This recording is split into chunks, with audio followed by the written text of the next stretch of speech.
Sebagai upaya untuk mencegah penyebaran wabah PMK di wilayah Sumatera Selatan, 65 ekor sapi dilakukan vaksinasi.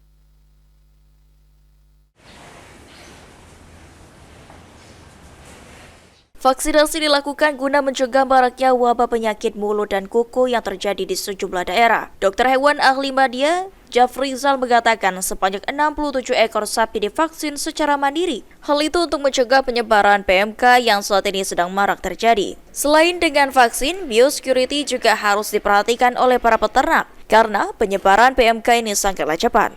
Nah, kita tahu bahwa PMK ini mulai meningkat ya di Indonesia, dan Kota Palembang ini harus mengantisipasi yang sehat-sehat ini kita lakukan vaksinasi. Gitu. Bapak, untuk jumlahnya ada berapa Pak?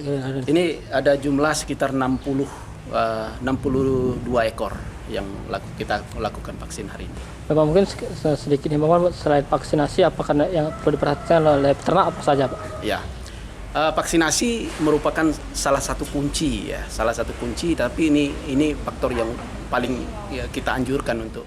Penanggung jawab kandang Wido memutuskan untuk melakukan vaksin karena mencegah penyebaran PMK di kandangnya. Selain itu, jika hewan ternak sudah terkena PMK, tentu menyebabkan kerugian bagi peternak, maka dari itu vaksin segera dilakukan.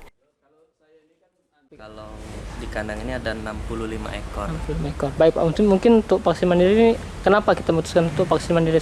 Iya, kalau lebih ininya untuk mencegah ya, daripada terjadi, karena pengalaman yang sudah, kandang ini sudah pernah kena, kami sudah pernah mengalami, sedikit ada trauma lah istilahnya tuh, untuk kalau sampai terjadi lagi kan. Jadi daripada kena, mending kami. Ilham Wahyudi, PAL TV.